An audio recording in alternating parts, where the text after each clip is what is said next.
চাষ করা হয়েছে। এটা উঠানোর পরে আবার আবার বীজ দিবে, তাই না? এটা উঠানোর পরে আবার বীজ দিবে। ঠিক আছে, থাকুক, আর লাগবে না। হবে না?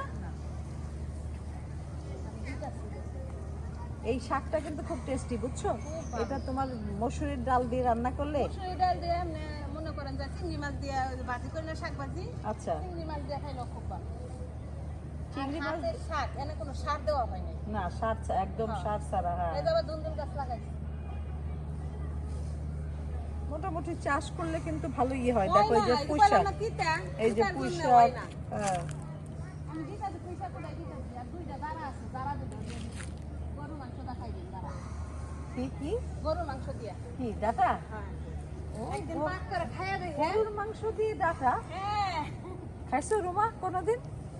গরুর মাংস দিয়ে ডাটা খাইয়ে আর কইবেন যে আপনি কইতে। যাক, সাভারের মানুষরা তাহলে গরুর মাংস দিয়ে ডাটা রান্না করে খায়, এটাও কিন্তু জানা হলো।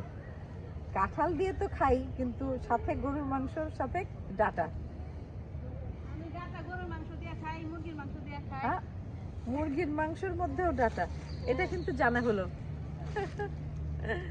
আবার চিংড়ি মাছ তো ডাটা সেই চিংড়ি মাছ দিয়ে ডাটা, এটা সচরাচর মানুষ খায়, চিংড়ি মাছ দিয়ে খায়, এটা সবাই খায়।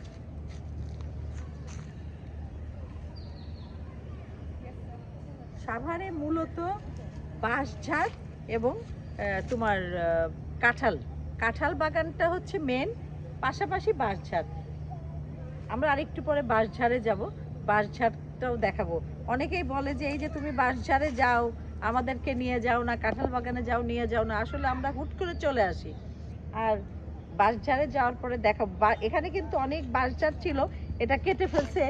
যে বাঁশঝাড় থাকলে নাকি আশেপাশে অন্য কোনো ফসল হয় না, এটার কারণও আর অনেকে অবশ্য ঘরবাড়িও তৈরি করতেছে। ধরো যে একটু বনায়ন ছিল, কিন্তু মানুষের এত এখন তো ইয়ে বেড়ে গেছে, তাই না? জনসংখ্যা বেড়ে গেছে, পাশাপাশি জায়গা সংকুলন করতে পারে না, যার জন্য বাঁশঝাড়ও কেটে এখন বসত বাড়ি হচ্ছে সেখানে। আমরা একটু পরে সেদিকেও যাব, চলো। অফ করে দাও।